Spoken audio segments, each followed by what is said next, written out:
Bismillahirrahmanirrahim. Assalamualaikum warahmatullahi wabarakatuh. Halo semuanya, perkenalkan kami dari kelompok 2 yang beranggotakan saya sendiri Agni Gina Maulani, Ulis Rahmani, Ayudia Salma, Laila Siti Muslimah, Ramdan Latif Firdaus, dan Khairul Umam. Di sini kami akan menjelaskan partikel pada sumber potensial tak hingga. Nah, partikel pada sumber potensial tak hingga ini maksudnya adalah jika ada suatu partikel yang berada dalam sumber potensial, yaitu sebuah daerah yang memiliki potensial yang mana pada sewaktu-waktu koordinat dalam rentang wilayah tertentu itu memiliki potensial 0. Nah, kemudian pada wilayah lain itu memiliki potensial tak hingga. Jadi kalau saya gambarkan,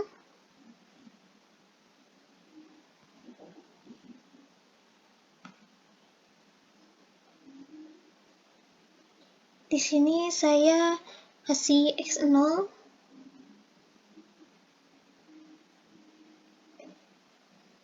sini V-nya tak hingga. Nah, di sini juga X sama dengan A ya. V-nya juga sama dengan tak hingga. Nah, di sini V-nya sama dengan 0. Nah, jadi di sini potensialnya tak hingga dan di sini juga tak hingga.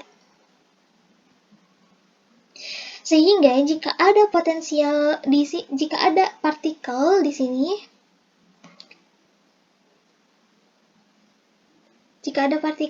sini, maka dia berada seolah-olah dalam suatu sumur potensial.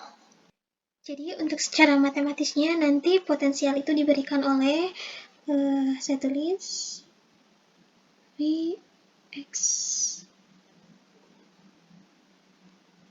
sama dengan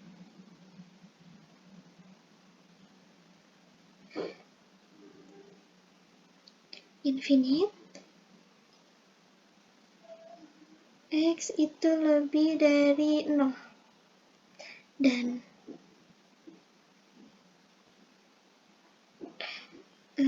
X-nya itu juga lebih di sini untuk 0-nya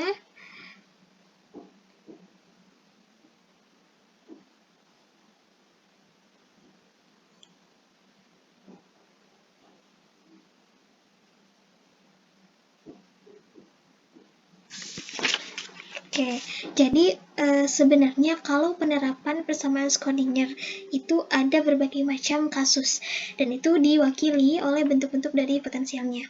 Kalau bentuk-bentuk potensialnya seperti ini, yang seperti ini ya,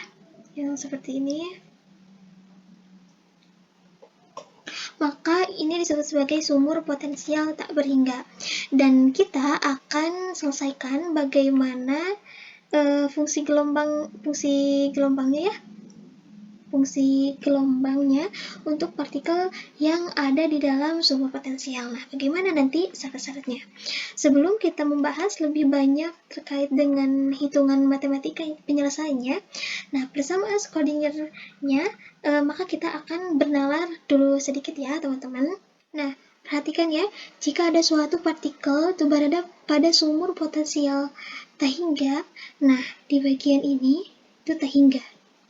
Nah, di bagian ini juga tak hingga.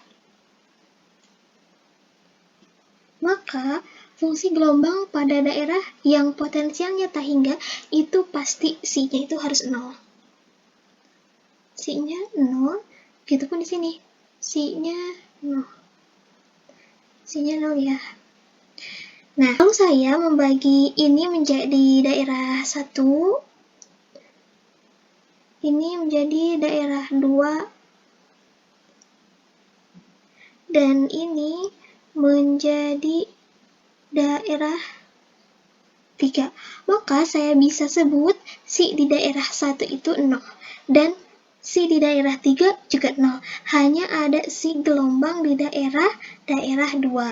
Ini berarti partikel pada daerah yang memiliki potensial tak hingga, berarti partikel itu tidak ada di sana.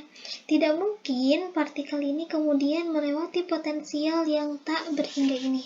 Jadi, partikel ini hanya berada di dalam wilayah X sama dengan 0 sampai X sama dengan A. Sampai sini.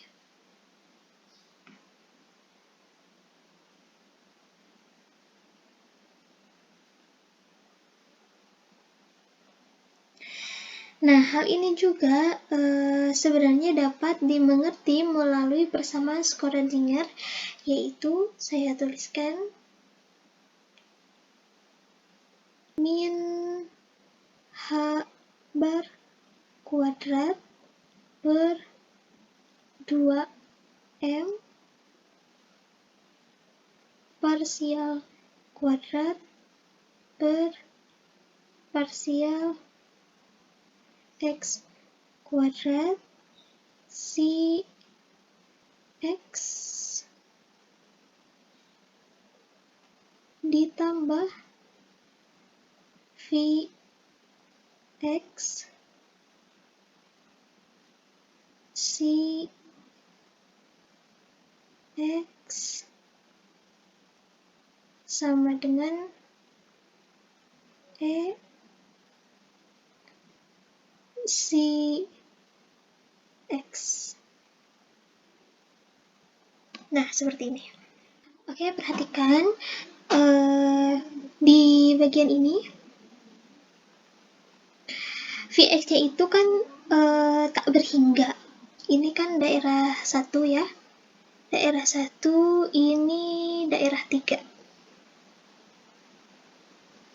Nah, maka seolah-olah ini nilainya infinite. Padahal, pada bagian kita membahas sifat-sifat dari solusi persamaan Schrödinger, maka ini harus berhingga. Nah, persamaan Schrödinger harus berhingga.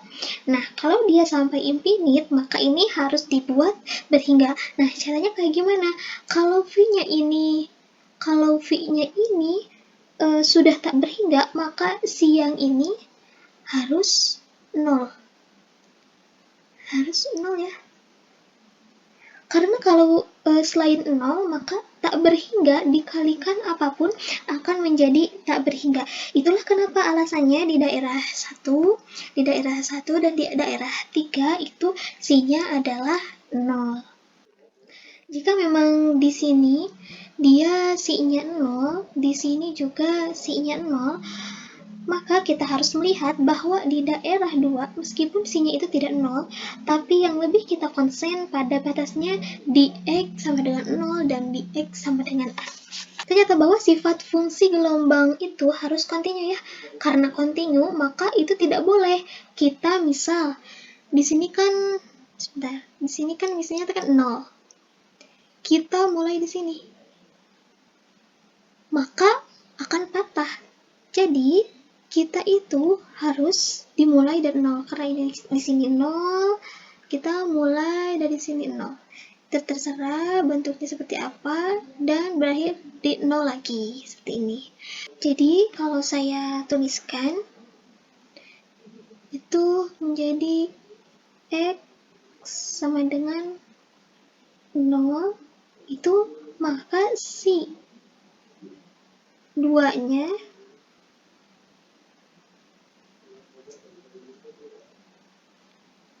itu sama dengan 0. Yang ini ya. Nah, begitupun di X sama dengan A.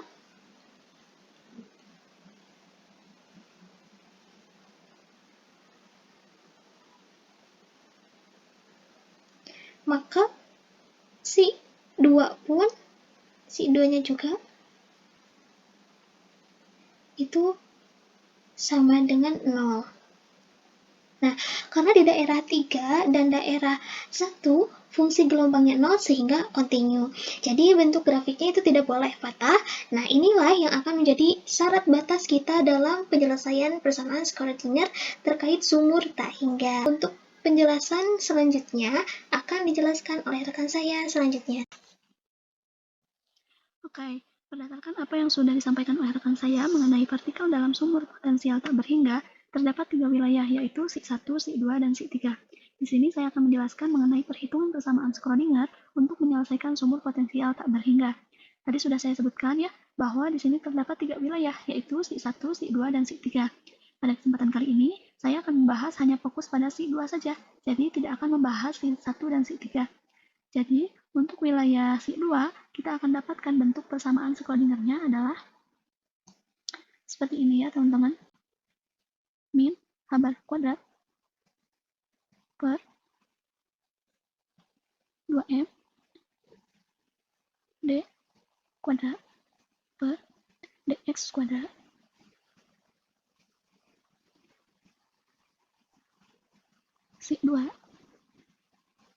Si2x ya,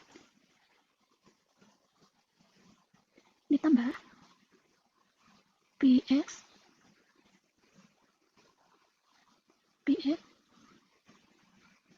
Si2x ya, sama dengan E Si2x ya.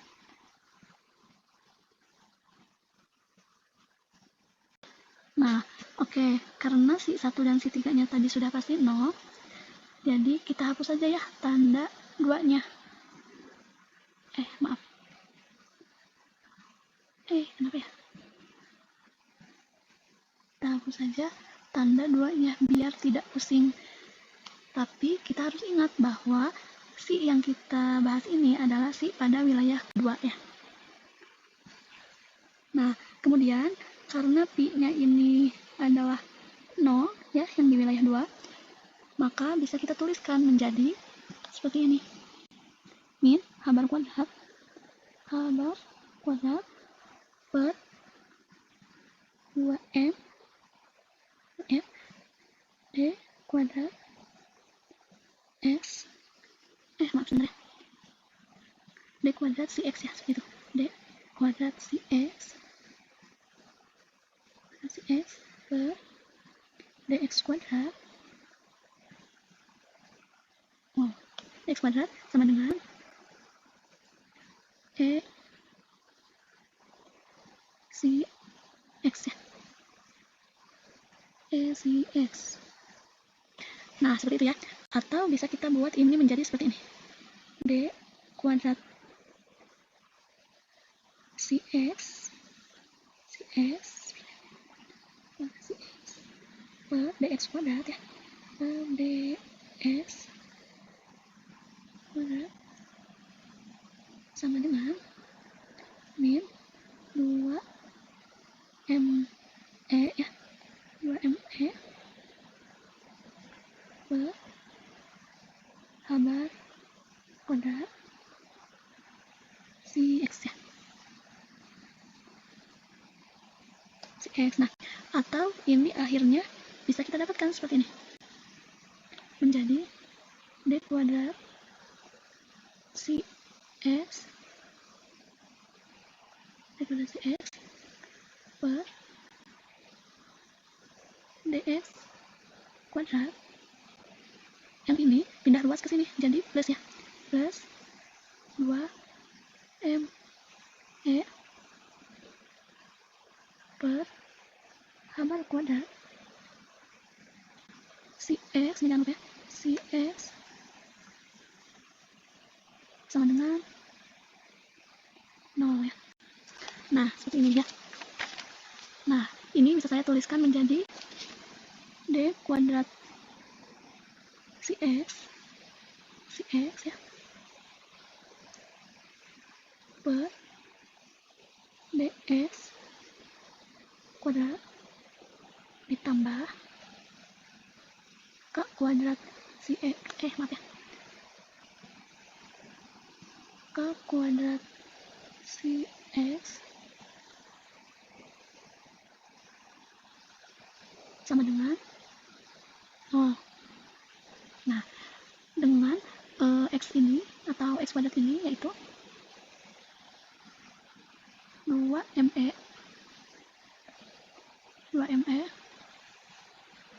per H kuadrat ya, per H bar kuadrat. Nah, sehingga kan ini K kuadrat ya, sehingga kalau K itu sama dengan X, K itu sama dengan plus minus akar 2ME 2ME per H bar kuadrat ya, seperti itu. Nah, oke, sekarang kita perhatikan persamaan Schrödinger yang ini. Persamaan Schrödinger yang ini. Ya, jika kita bertemu dengan persamaan diferensial seperti ini, maka solusinya yaitu si X sama dengan C1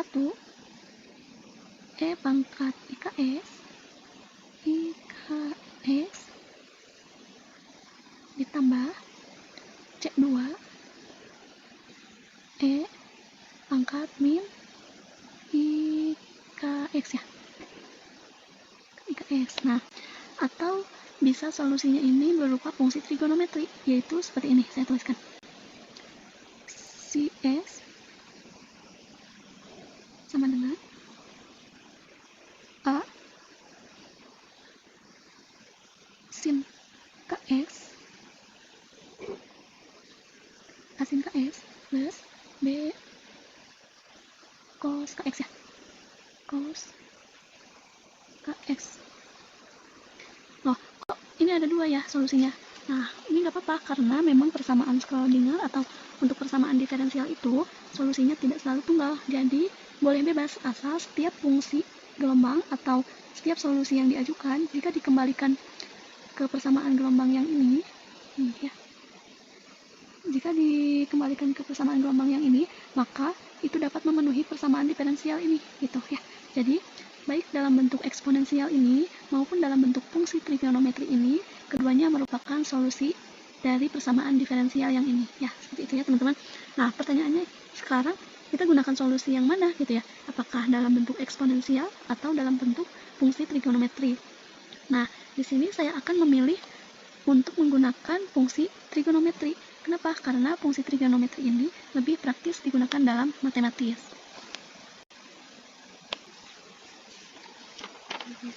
Nah, kita akan gunakan solusi yang fungsi trigonometri. Jadi, solusinya yaitu si X sama dengan A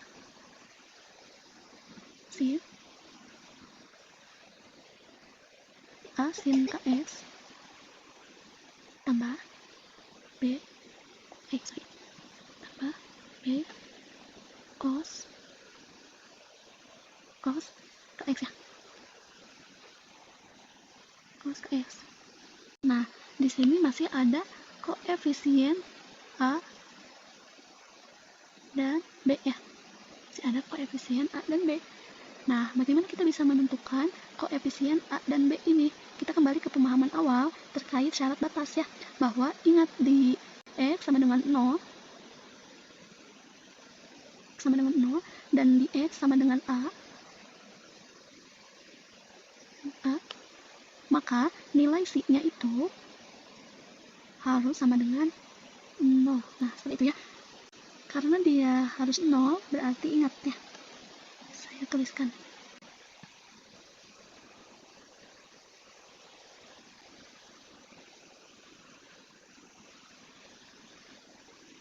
Syarat batas ya.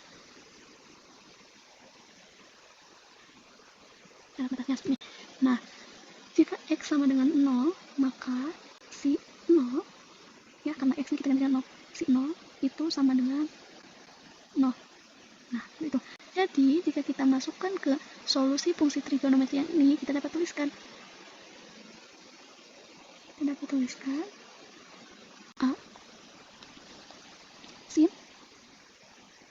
A sin K0 ya. K0 ditambah B cos K0 itu sama dengan 0.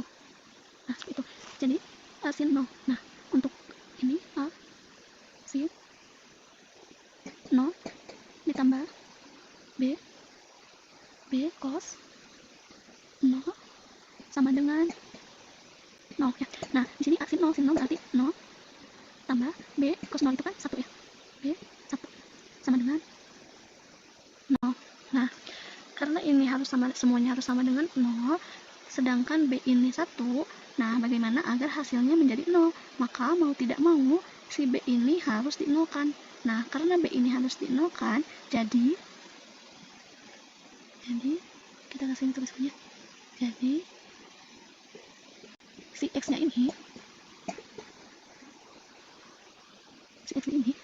hanya berbentuk A sin KX saja. Nah, A sin KX. Nah, karena tadi nilai B-nya ini sudah pasti 0. Nah, jadi kalau persamaannya hanya seperti ini, jadi si B-nya itu sudah dipastikan bernilai 0. Nah, baik. Di sini saya akan menyampaikan syarat batas lain. Di mana syarat batas lain itu yaitu psi A sama dengan 0. Nah, kemudian kita menggunakan yang A sin KA itu sama dengan 0. Nah, dari persamaan ini si A-nya ini yang bisa dinolkan atau sin KA-nya ini yang kita nolkan. Nah, jika kita mengenolkan yang A-nya, maka solusinya itu akan trivial, yaitu psi sama dengan 0. Jadi yang harus kita pilih itu adalah sin KA sama dengan 0. Nah, dari persamaan ini menyatakan bahwa si K ini tidak bisa di persamaan ini menyatakan tidak semua K menjadi solusi sin KA sama dengan 0. Nah, sin KA ini juga akan menjadi 0. Jadi sin KA ini akan menjadi 0 jika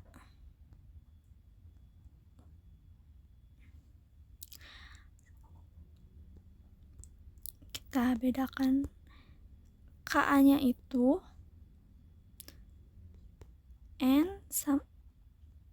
KA sama dengan NV.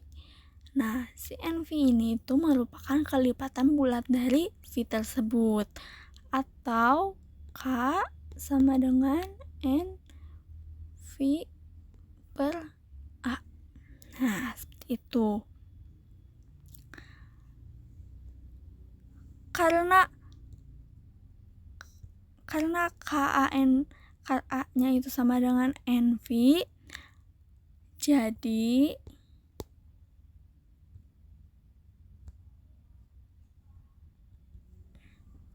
psi X sama dengan A sin NV per A. Nah, seperti ini. Perlu kita ingat juga bahwa K kuadrat sama dengan 2mg per H bar kuadrat. Nah, karena si K ini tadi menjadi NV, maka kita akan tuliskan seperti ini. N kuadrat sama dengan N kuadrat V kuadrat per A kuadrat sama dengan 2m N sama per H bar kuadrat. Jadi kita juga dapat menuliskan N kuadrat V kuadrat berkuadrat per A kuadrat 2M. Nah, seperti itu. Dimana energinya itu diskrit atau tidak dapat bernilai sembarangan, tapi bernilai tertentu, yaitu bergantung pada kelipatannya dari N-nya tersebut.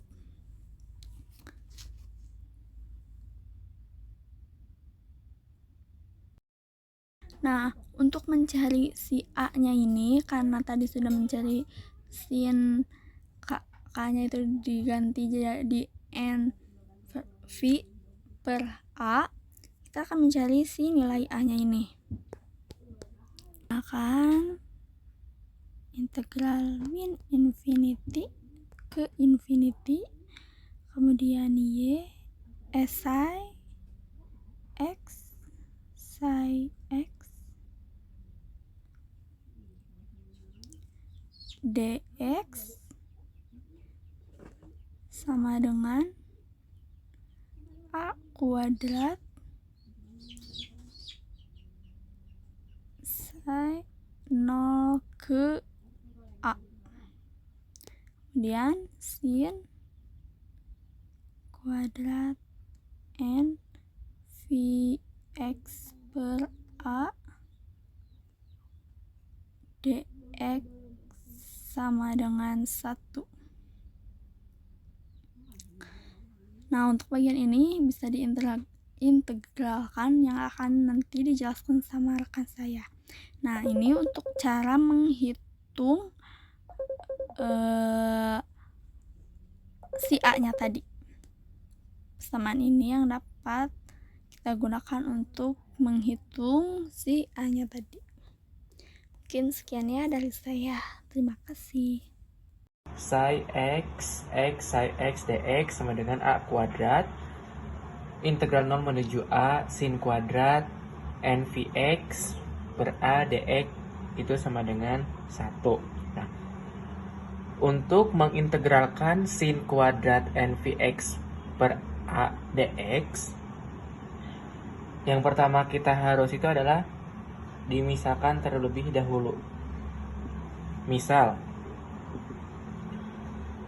theta itu sama dengan Vx per A, sehingga dihasilkan d theta sama dengan V per A dx, atau dx itu sama dengan A per Pi d theta, sehingga integral 0 menuju Pi kita rubah, yang tadinya integral 0 menuju A jadi integral 0 menuju Pi. A kuadrat sin kuadrat Pi theta A per Pi, maksudnya ini N theta A per Pi d theta, atau dapat dihasilkan A kuadrat A per Pi integral 0 menuju Pi sin kuadrat N theta d theta.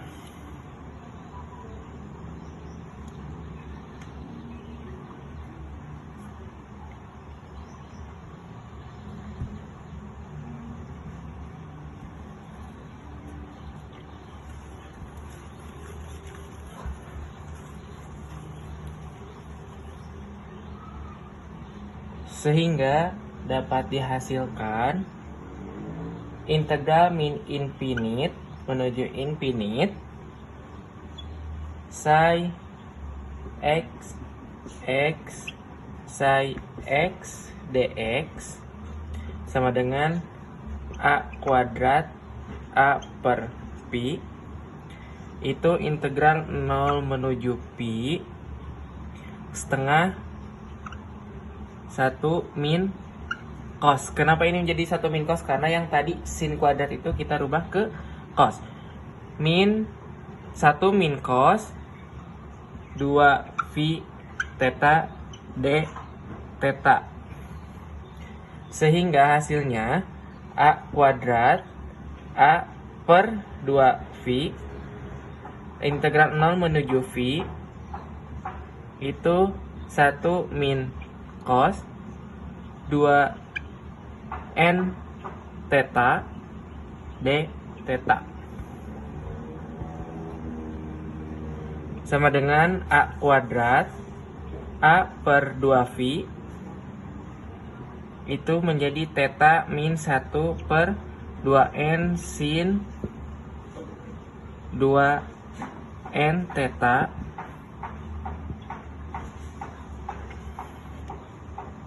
menuju pi. Nah, siklusnya ini kita rubah menjadi sin. Jadi hasilnya itu theta min 1 per 2n sin 2n theta. Sehingga A kuadrat A per 2V pi min 0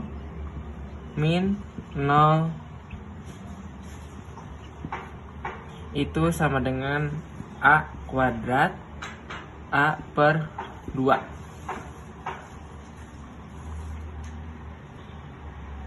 Sehingga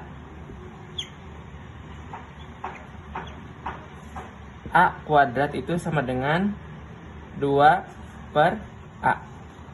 Jadi A sama dengan akar 2 per A. Sehingga jadi solusinya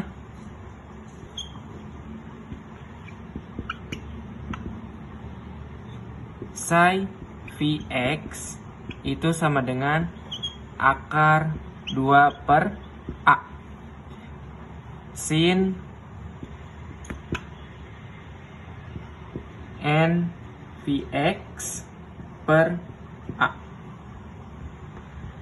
Ini solusinya. Jadi solusinya itu adalah psi Vx sama dengan akar 2 per A sin n Vx per A.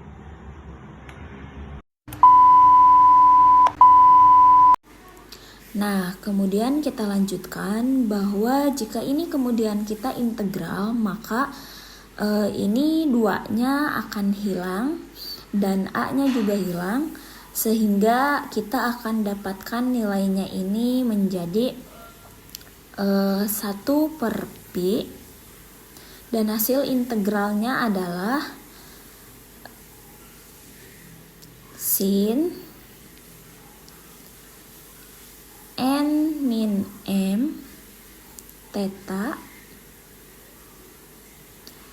per n min m dikurang sin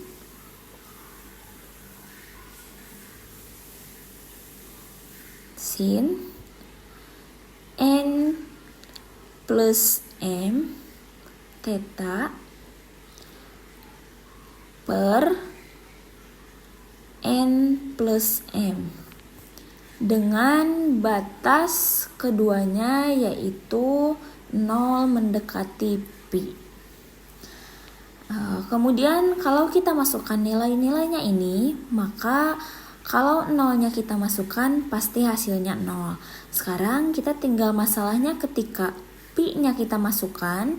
Nah, kalau pi-nya kita masukkan, maka otomatis jika n dan m-nya itu tidak sama, maka ini hasilnya akan menjadi 0 untuk m tidak sama dengan n. Dan saya rasa ini jelas ya, karena kalau n dan m-nya itu berupa bilangan bulat, jika dikurangkan akan tetap bulat. Sehingga ketika dimasukkan pi, maka sinus kelipatan bulat dari pi itu pasti 0. Sehingga hasilnya 0. Sehingga hasilnya ini 0. Dan ini juga sama 0. Sehingga total hasilnya adalah 0 dengan catatan m tidak sama dengan n. Nah, kalau misalkan untuk N-nya itu sama dengan M, maka kita langsung saja dari ini kita ubah menjadi N, menjadi sinus kuadrat N theta, sehingga nanti hasilnya pasti akan 1. Karena di awal kita sudah melakukan normalisasi, yang kita dapatkan adalah konstanta normalisasinya yaitu akar 2/A. Nah, akhirnya di sini yang dapat kita kaji bahwa karena kumpulan fungsi psi n ini adalah komplit, maka tentu saja fungsi apa saja jika memiliki suatu fungsi fx pada suatu sistem dapat direpresentasi atau diwakili dengan fungsi-fungsi ini, atau bisa juga dengan kata lain, suatu fungsi fx ini merupakan kombinasi yang linier dari kumpulan fungsi psi n tersebut. Atau bisa saya tulis juga di sini dengan sebentar ya, saya hapus dulu.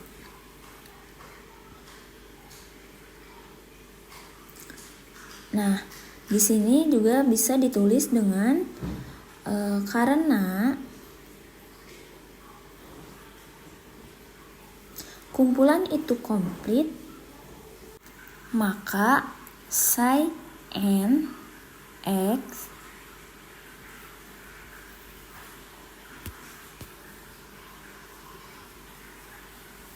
maka kita bisa dapatkan bahwa setiap fungsi itu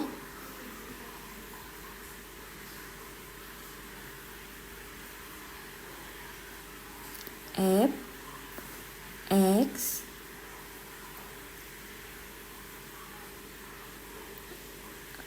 dapat merupakan kombinasi linier dari kumpulan-kumpulan fungsi tersebut. Akar 2/A sin n px per A dengan Cn adalah koefisiens yang diberikan dengan 0 mendekati A dengan fx akar 2/A sin n px per A dx, yang mana ini bisa didapat dengan menggunakan ekspansi Poiseuille atau bisa disebut dengan deret Fourier pada interval yang tentunya itu 0A. Nah, silahkan kalian buka kembali di matematikanya terkait dengan deret Fourier, bagaimana mengekspansi sesuatu dalam deret Fourier. Oke, akhirnya kita sudah bahas ya panjang lebar mengenai solusi persamaan Schrödinger satu dimensi pada kasus sumur potensial tak berhingga. Sekian video penyampaian dari saya, sekian dan terima kasih.